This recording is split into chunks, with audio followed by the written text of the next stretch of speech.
زندگی بہت خوبصورت اور انمول تحفہ ہے۔ اس کی اصل خوبصورتی اور رونق والدین کے دم سے ہے۔ گلاب جیسی خوشبو، سچائی کا پیکر، لازوال محبت و شفقت اور قربانی جیسے الفاظ یکجا ہو جائیں تو وہ دو الفاظ بن جاتے ہیں، ماں اور باپ۔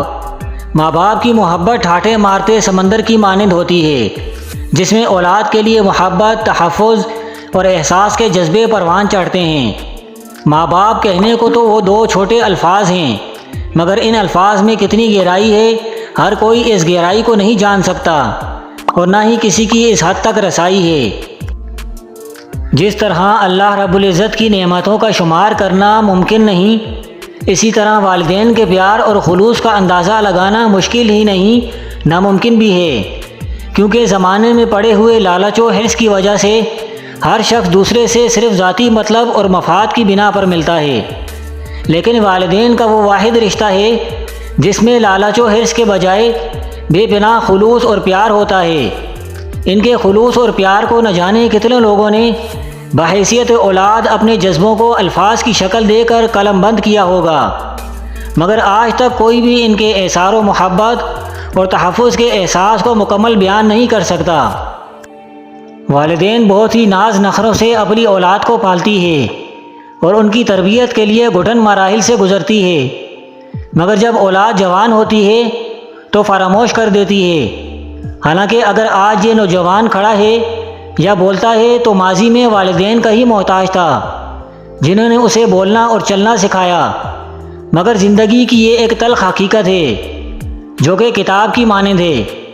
زندگی کی کتاب کے کچھ اوراق خوشیوں سے بھرے ہوتے ہیں، جبکہ کچھ اوراق غم اور بے بسی کے ہوتے ہیں۔ غم اور بے بسی اسی وقت محسوس ہوتی ہے جب کوئی اپنا جدا ہو جائے یا غلط فہمیوں کی لپٹ میں آ کر دور ہو جائے۔ اگر ایک انسان اپنے محبوب کی جدائی یا اس کا بدل جانا برداشت نہیں کر سکتا تو وہ خلوص اور محبت کی پیکر ہستی ذات والدین کیسے برداشت کر سکتے ہیں کہ ان کی اولاد جوان ہو کر غلط فہمیوں میں آ کر بدل جائے۔ حالانکہ بڑھاپے میں والدین کو اپنی اولاد کی زیادہ توجہ، وقت اور خلوص درکار ہوتا ہے، مگر کیونکہ دور جدید ترقی کا دور ہے، ہر شخص ایک دوسرے سے آگے نکلنے کی دوڑ اور آسائشوں کی طلب میں آگے نکلنا چاہتا ہے۔ اس مقابلے بازی کی دوڑ میں اپنے سے جڑے ہر رشتے کو فراموش کر کے صرف میں کی تک دوڑ میں لگ جاتا ہے۔ ماں کی تو ایک رات کا بدلہ انسان نہیں اتار سکتا، تو چند پیسے اور ضروریات پوری کر کے اولاد یہ سمجھ لے کہ میں نے والدین کا احسان چکا دیا ہے تو یہ سراسر غلط ہوگا، چونکہ زمانے میں جہالت اور لاشعوری کی وجہ سے اولاد اپنے فیصلوں میں خود مختار ہونا چاہتی ہے، حالانکہ یہ سراسر جہالت اور گمراہی ہے، کیونکہ والدین کو عمر کا خاصا تجربہ ہوتا ہے۔ سمجھدار اولاد ان کے تجربوں سے فائدہ اٹھاتی ہے، جبکہ بدقسمت اور ناسمجھدار اولاد اپنے فیصلے خود کر کے پائے تکمیل تک نہیں پہنچ پاتی۔ اگر اولاد والدین کی رضا اپنے فیصلوں میں شامل کر لے تو اس سے نہ صرف ان کے فیصلے صحیح ہوں گے بلکہ برکت کے ساتھ ساتھ اللہ کی رضا بھی شامل ہو جائے گی۔ ایک شخص نے رسول اللہ صلی اللہ علیہ وسلم کی خدمت میں عرض کیا، یا رسول اللہ صلی اللہ علیہ وسلم، ماں باپ کا اولاد پر کیا حق ہے؟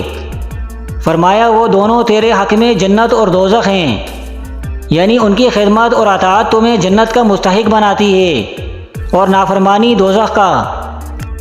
حضرت ابو بکر صدیق رضی اللہ تعالیٰ عنہ بیان کرتے ہیں کہ حضور پاک صلی اللہ علیہ وسلم نے فرمایا کہ اے لوگو، کیا میں تمہیں سب سے بڑے گناہ پر مطلع کروں؟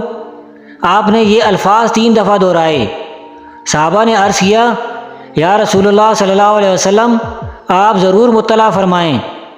آپ نے کہا، پھر سنو کہ سب سے بڑا گناہ خدا تعالیٰ کا شرک ہے، اور دوسرے نمبر پر بڑا گناہ والدین کی نافرمانی اور ان کی خدمت کی طرف سے غفلت برتنا ہے، اور اس کے بعد سب سے بڑا گناہ جھوٹ بولنا ہے۔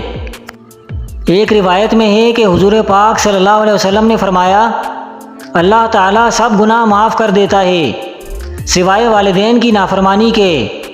وہ اس فعل کے مرتکب کو مرنے سے پہلے زندگی میں ہی سزا دیتا ہے۔ ایک شخص دربار رسالت صلی اللہ علیہ وسلم میں حاضر ہوا اور عرض کیا یا رسول اللہ صلی اللہ علیہ وسلم، وہ کون ہے جس کے ساتھ میں اچھا سلوک کروں یعنی خدمت کروں؟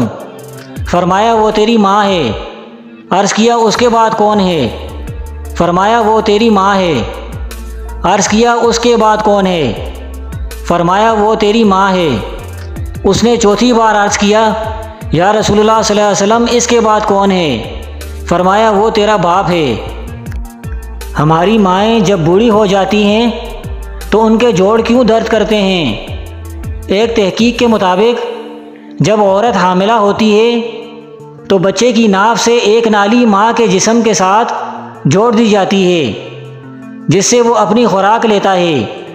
ماں اگر متوازن خوراک نہ بھی لے تو اس نالی کے ذریعے بچہ ماں کی ہڈیوں اور جوڑوں سے نمکیات کھینچ کر اپنی ضروریات پوری کر لیتا ہے، اور ماں کی ہڈیاں اور جوڑ کمزور ہو جاتے ہیں اور وہ بڑھاپے میں شدید تکلیف کا باعث بنتے ہیں۔ اور ہم میں سے اکثر اولاد پھر بھی کہتی ہے کہ آپ نے ہمارے لیے کیا ہی کیا ہے۔ ابو سعید سعدی رضی اللہ تعالیٰ عنہ بیان کرتے ہیں، ایک دفعہ کا ذکر ہے کہ ہم رسول اللہ صلی اللہ علیہ وسلم کے پاس بیٹھے تھے۔ آپ صلی اللہ علیہ وسلم کے پاس بنو سلمہ سے ایک شخص آیا۔ اس نے دریافت کیا، اے اللہ کے رسول صلی اللہ علیہ وسلم، کیا میرے والدین کے فوت ہونے کے بعد کوئی ایسا نیک کام ہے جو میں اپنے والدین کے لیے کر سکوں؟ آپ صلی اللہ علیہ وسلم نے فرمایا، والدین کے لیے دعا کرنا، ان کے لیے بخشش کی دعا مانگنا، ان کے بعد ان کے وعدوں کو پورا کرنا، ان کے رشتہ داروں کے ساتھ صلہ رحمی کرنا اور ان کے دوستوں کی عزت کرنا، یہ وہ کام ہیں جن پر عمل پیرا ہو کر انسان اپنے والدین کے مرنے کے بعد بھی بھلائی کا سبب بنتا ہے۔